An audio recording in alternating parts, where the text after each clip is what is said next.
5 types d'hommes à fuir. Ils sont charmants mais toxiques, mesdames. Bonjour à toutes, je suis ravie de vous retrouver pour une nouvelle vidéo. Aujourd'hui, nous allons aborder un sujet crucial pour toutes celles qui cherchent à construire des relations saines et épanouissantes. Les 5 types d'hommes politiquement corrects mais toxiques à fuir.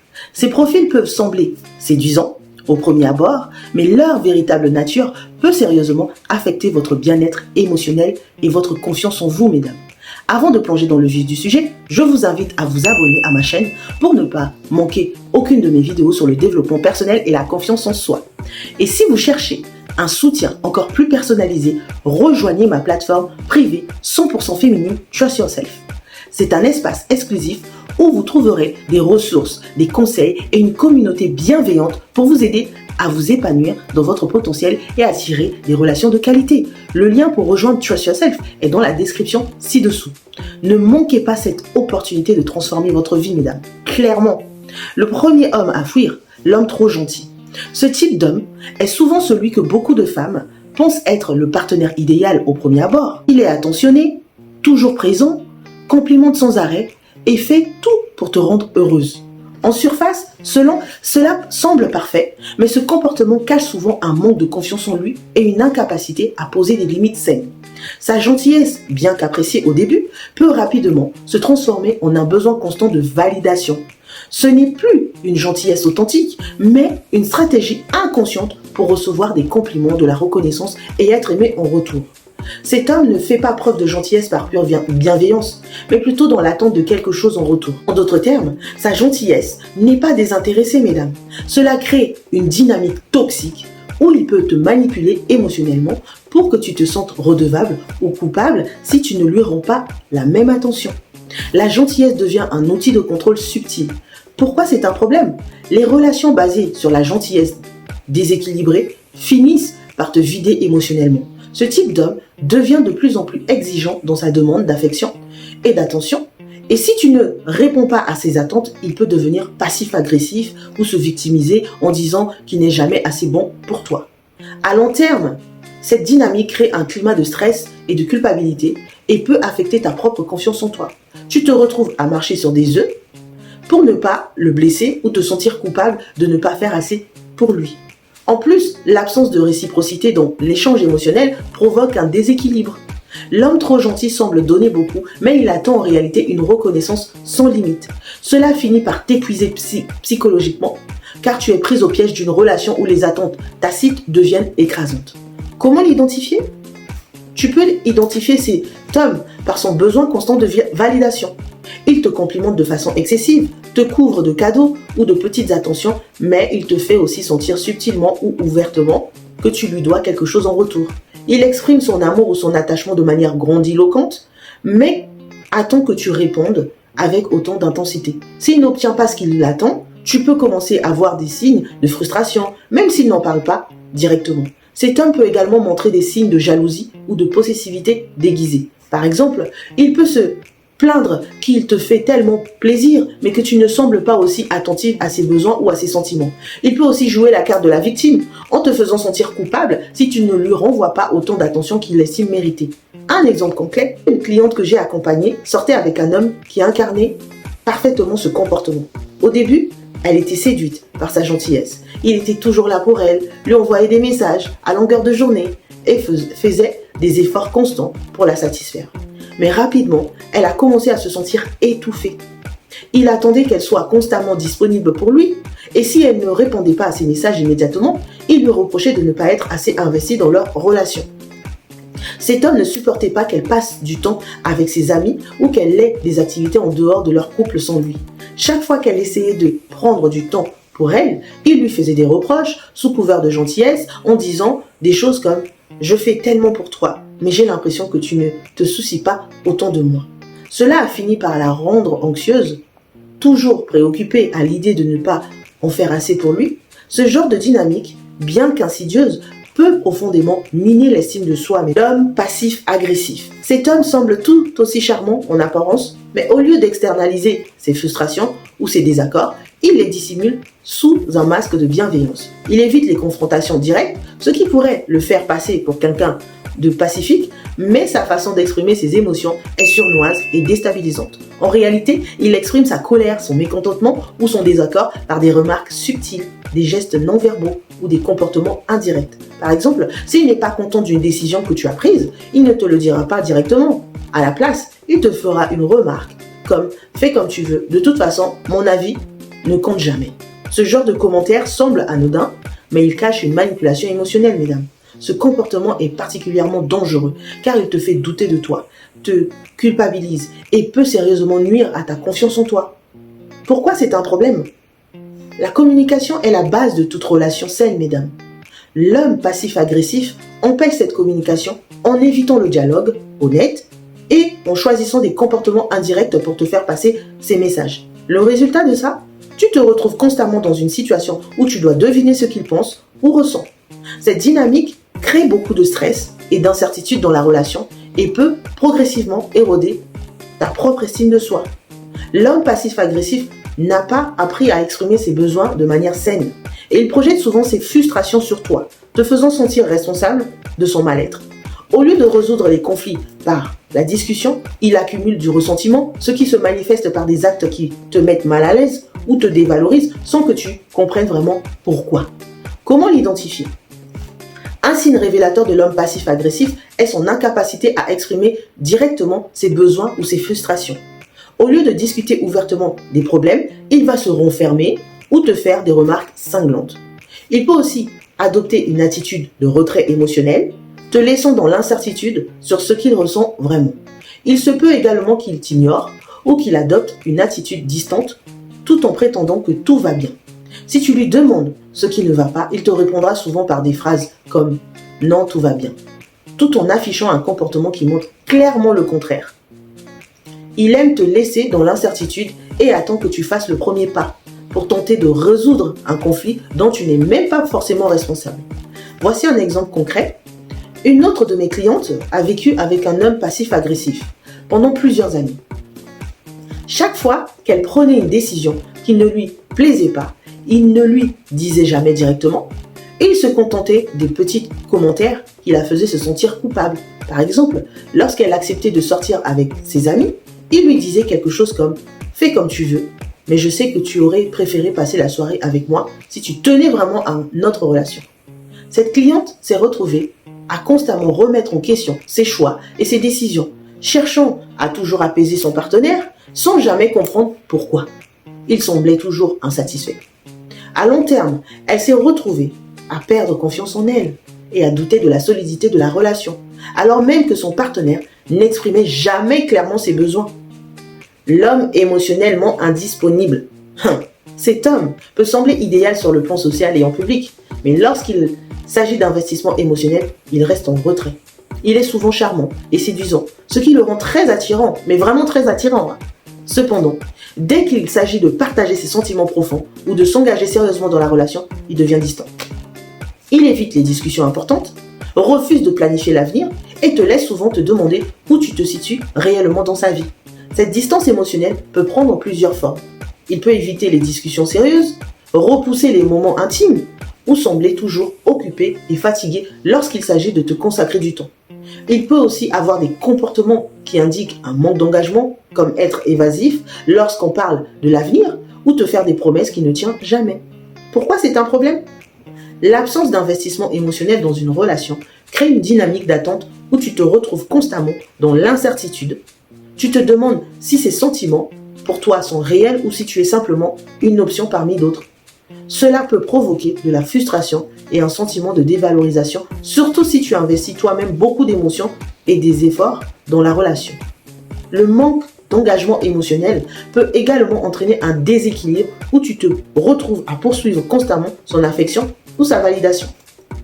Cette situation est épuisante et peut saper ton estime de soi, te laissant avec le sentiment que tu n'es pas assez bien pour qu'il s'engage pleinement. Comment l'identifier?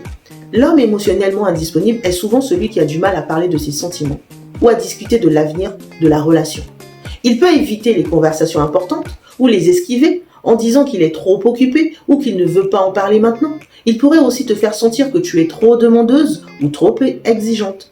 Chaque fois que tu essaies de discuter de l'état de la relation ou de vos projets futurs, tu pourras aussi remarquer qu'il est souvent distant pendant les moments de vulnérabilité ou d'émotion, comme s'il se mettait sur la défensive ou il cherchait à fuir la conversation. Sa réponse pourrait être une diversion ou un changement de sujet chaque fois que la discussion devient trop personnelle ou profonde. Un exemple concret, une de mes clientes avait une relation avec un homme qui semblait parfait en tout point, sauf qu'il s'agissait de parler de l'avenir. Lorsqu'elle a évoqué le désir de vivre ensemble ou de parler de mariage, il réagissait en changeant de sujet ou en disant des choses comme « on verra bien, il n'est pas nécessaire de se presser ». Même lorsqu'il faisait des promesses sur des projets futurs, elle restait sans suite. Cette situation l'a laissée avec un sentiment constant d'insécurité et de frustration, car elle ne savait jamais où elle se trouvait vraiment dans sa vie. L'homme, monsieur parfait en public, mais tyran en privé. Ce type d'homme est souvent celui qui fait bonne impression devant les autres. En public, il est charmant, poli et respecte les règles sociales avec brio. Il reçoit des compliments pour sa façon de se comporter, mais en privé, il adopte un comportement totalement différent. Derrière les portes closes, il peut devenir dominateur, critique et parfois même abusif. Son comportement en public est souvent une façade pour masquer son véritable tempérament. Il peut critiquer constamment tes choix ou te faire sentir inférieur tout en faisant des commentaires déguisés sous des prétextes justificatifs. Par exemple, il pourrait dire en privé des choses comme « si tu étais plus organisé, on aurait moins de problèmes », tout en continuant à maintenir une façade de respectabilité en société. Pourquoi c'est un problème ? Cette double personnalité est extrêmement déstabilisante et peut éroder profondément ton estime de soi. L'écart entre la façon dont il se comporte en public et en privé peut te rendre confuse et te faire douter de ta propre perception de la réalité. Tu peux te retrouver à te demander si tu exagères ou si son comportement est vraiment problématique. Le fait qu'il se comporte de manière irréprochable en public te rend encore plus réticente à parler de ses défauts ou à demander de l'aide. Tu peux aussi te sentir isolé car personne ne voit la véritable nature de la relation, ce qui complique encore plus le processus de recherche, de soutien ou de conseil extérieur. Comment l'identifier ? L'homme qui est parfait en public, mais tyran en privé, laisse souvent des signes subtils qui trahissent son vrai caractère. En public, il peut être affectueux et attentionné, mais en privé, il peut être critique ou dominateur. Il est souvent très habile pour maintenir cette façade et il peut également essayer de te faire sentir coupable ou honteuse si tu te permets de critiquer son comportement. Les remarques critiques en privé, la tendance à te rabaisser discrètement ou les manipulations émotionnelles lorsque vous êtes seul sont des signes révélateurs. Il peut aussi t'exiger de maintenir une façade de bonheur et de normalité lorsque vous êtes avec d'autres, ce qui te force à masquer la réalité de votre relation. Je vous donne un exemple concret d'une de mes clientes. Une cliente m'a raconté qu'elle avait découvert que son partenaire, qui semblait être gentleman en public, se comportait de manière totalement différente en privé. En société, il était courtois et bien éduqué, et il recevait souvent des compliments sur son comportement. Cependant, en privé, il critiquait constamment ses choix, la faisait se sentir coupable pour des choses mineures et utilisait des remarques dévalorisantes pour la maintenir sous contrôle. Cette dissonance entre ses comportements a causé beaucoup de confusion et de détresse émotionnelle à ma cliente. L'homme éternel victime. Cet homme semble toujours en proie à des difficultés et à des injustices et il utilise cette victimisation comme une manière de manipuler les autres. Il peut te faire sentir responsable de ses malheurs ou te faire croire que tout dans sa vie est contre lui. Ces histoires de malchance ou de mauvaise fortune sont souvent exagérées pour susciter de la sympathie et obtenir de l'attention ou des ressources de ta part. Il ne prend jamais responsabilité de ses propres erreurs ou échecs et au lieu de chercher des solutions constructives, il préfère rester dans un état de plainte continue. Cette attitude te place dans une position où tu te retrouves à devoir constamment le réconforter et le soutenir, ce qui peut être épuisant émotionnellement. Pourquoi c'est un problème ? L'homme éternellement victime te place dans un rôle de sauveuse, où tu te retrouves à investir énormément d'efforts pour essayer de l'aider à surmonter ses difficultés. Ne faites jamais cela pour vous retrouver en position de sauveuse. Cela peut te mener à t'oublier toi-même, car tu te concentres tellement sur ces problèmes que tu négliges tes propres besoins et tes propres émotions. De plus, cette attitude crée une dynamique où il est constamment en demande de soutien, mais ne prend jamais de mesures concrètes pour améliorer sa situation. Tu es donc amené à donner toujours plus, sans jamais recevoir de reconnaissance ou de véritable engagement de sa part. Comment l'identifier ? L'homme éternellement victime parle souvent de ses problèmes et de ses échecs, comme s'ils étaient causés par des forces extérieures incontrôlables.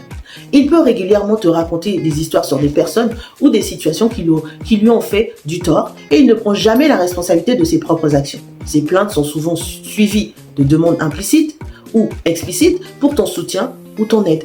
Il peut également utiliser des tactiques de manipulation émotionnelle telles que la culpabilisation ou la dramatisation pour te faire sentir que tu es la seule personne capable de le sauver ou de le réconforter. Si tu observes que ces difficultés semblent sans fin et que ces plaintes sont constantes mais jamais résolues, il est probable qu'il utilise ce comportement comme une forme de manipulation. Un autre exemple concret, une autre cliente était en relation avec un homme qui se présentait toujours comme la victime de circonstances injustes.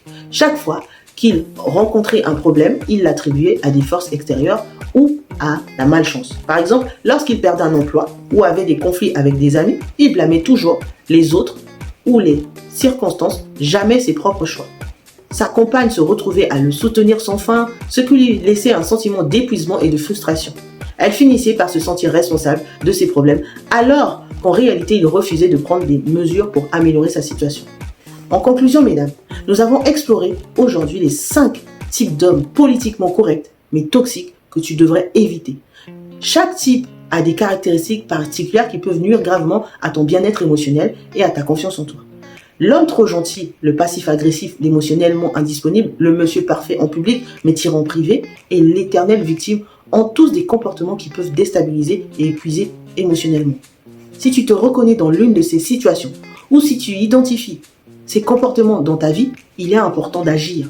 Protège-toi et n'hésite pas à mettre des limites claires dans tes relations. La reconnaissance de ces signes est la première étape pour t'assurer de bâtir une relation saine et épanouissante. Mesdames, je vous assure, lorsque vous êtes dans ce genre de relation, il faut commencer à agir. Il faut commencer à agir. Moi-même, j'ai été dans une relation avec un homme indisponible émotionnellement. Je vous dis, une indisponibilité émotionnelle tellement forte que ça me frustrait. Indisponible. Dès que je lui parlais des choses sérieuses, d'engagement, de mariage, il commençait à se braquer. Il commençait à fuir. Vous savez, arrivé à un moment, cette personne a touché à mon estime de soi. Mesdames, un conseil, et là je vous le donne en tant que femme, pas en tant que coach, en tant que femme. Lorsque vous êtes dans une relation avec un homme qui vous fait perdre votre estime de soi et que vous prenez conscience que vous avez perdu votre estime de soi depuis que vous êtes avec lui, ne perdez pas votre temps. Partez. Partez. Parce que cette perte d'estime de soi, si vous n'agissez pas, à la longue, elle va vous déstabiliser dans votre vie. Alors mesdames, dès qu'un homme commence à vous faire perdre votre estime de soi, prenez la fuite, partez. Parce que vous allez vous rendre compte que vous pensez à cet homme, vous priorisez cet homme, votre monde devient cet homme, vous idéalisez cet homme, mais vous en oubliez votre propre vie, c'est pas bon. C'est pas bon.